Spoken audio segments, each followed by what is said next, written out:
What's up folks, David from dodmedia, and today I want to show you an awesome tutorial on how you can post a panoramic picture to Instagram. You see, you'd post it and it would look like a single square, but then you can swipe it and it's actually a panorama. All you're going to need for this tutorial is one photograph that you're wanting to turn into a panorama and one working copy of Photoshop. Let's go.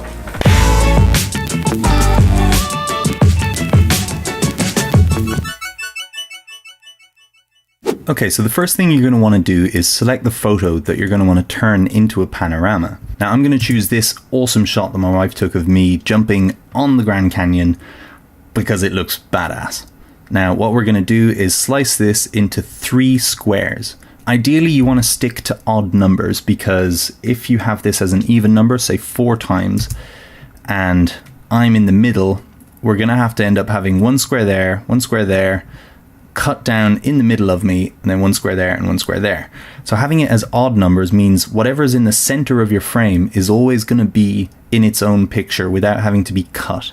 Now depending on the size of it, you may need to reduce that number, from 5 to 3 or from 7 to 5 or whatever, but it's best to stick with odd numbers so that if you have something centered in your frame, it's always going to have a slide of its own. So go ahead and load up your image in Photoshop like I've done here. Next up, you're going to want to make sure that the rulers are loaded. Now you can do this with Control or Command R, which will load these up, and you'll see this gridded number up here.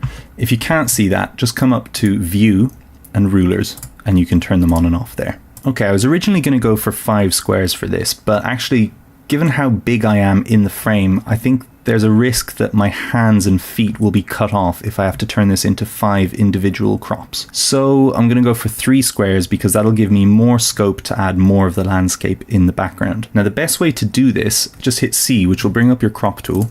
And if you hit original ratio, you'll see now it's actually showing you your grid of thirds. So what you can do is just drag a ruler along there until that's overlaying that nicely. Then drag another ruler along there. If you hold shift, it'll snap it to that line, which is quite nice. Now if you hit escape and then V, it brings you back to your arrow tool. And what you can do to show those grids is either go Control or Command semicolon, or you can come up to View again and show guides. There you go. Now you've got a perfect division of thirds for this image.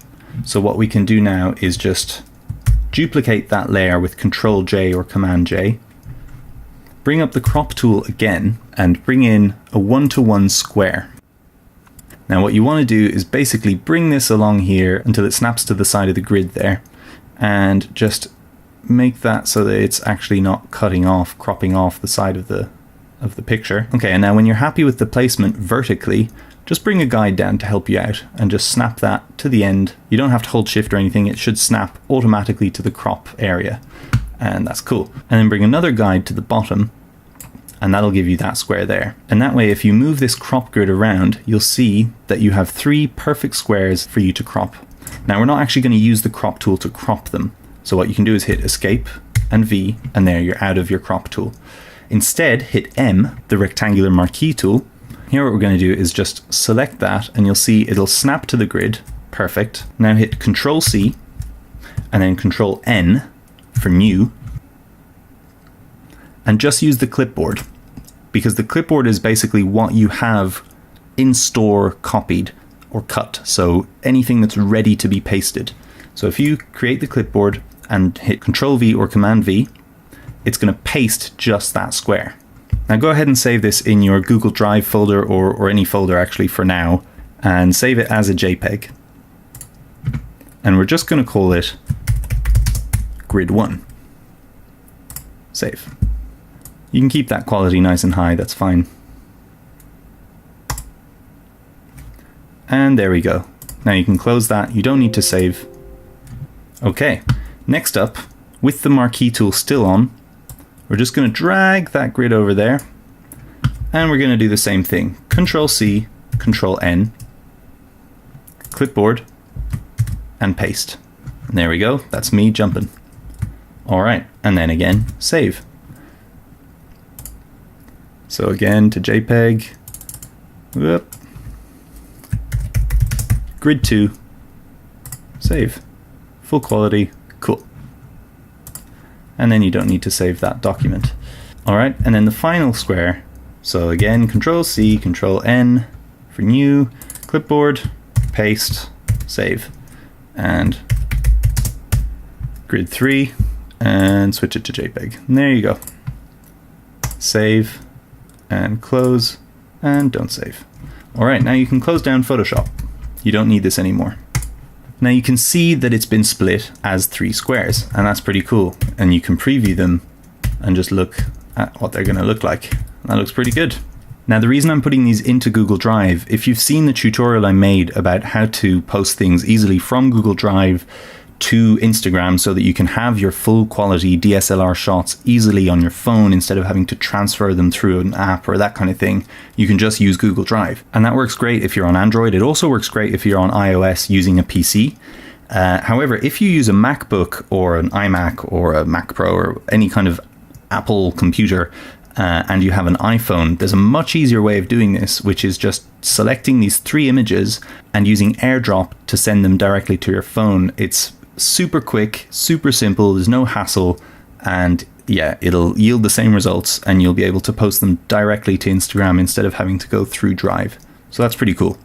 But since I'm on a PC and I'm using Android, I'm going to be using this Google Drive method. So anyway, these are synced up with Google Drive, so that's great. Now I can close down the computer. I don't need to use it anymore for this tutorial. Next, we're going to be turning over to the phone. So next thing you want to do is select the 3 photos that you're going to want to send to Instagram and just download them to your device. Once they're downloaded, you launch Instagram, you come to the post option, you select multiple files, and you select those 3 and you hit next. Okay, now the problem is that it's put the end one in the middle and the middle one in the end. So you hold that and you slide it until it's in the middle. Now that should line up just fine. Except what it's done is reverse the order of the end ones too. So drag this to the very end, okay? And then drag this one to the front. And there you go. Now they line up properly. And you can see what it's going to look like actually when you swipe through, except that when it's posted, you're not going to have this little white bar. That's going to be pretty cool. Alright, then you can apply filters to them if you want. I mean, I've already done the color correction on this, so I'm quite happy with how it is. You hit next. You type in whatever captions you want to have. Add in any hashtags if you want to add in any hashtags. And when you're ready, hit share. And there you go. You can swipe through, and just like that, you've posted an awesome panorama to Instagram. Alright, I hope you found this tutorial useful. Hit that subscribe button, give it a thumbs up if you liked what you saw, give it a thumbs down if you didn't like what you saw, but I don't know why you do that to my self-esteem. If you want to get in touch about anything, there's a contact form in the description. And as always, if you write something cool in the comments section, you may win something from my store. Happy panorama posting, and I will see you in the next video.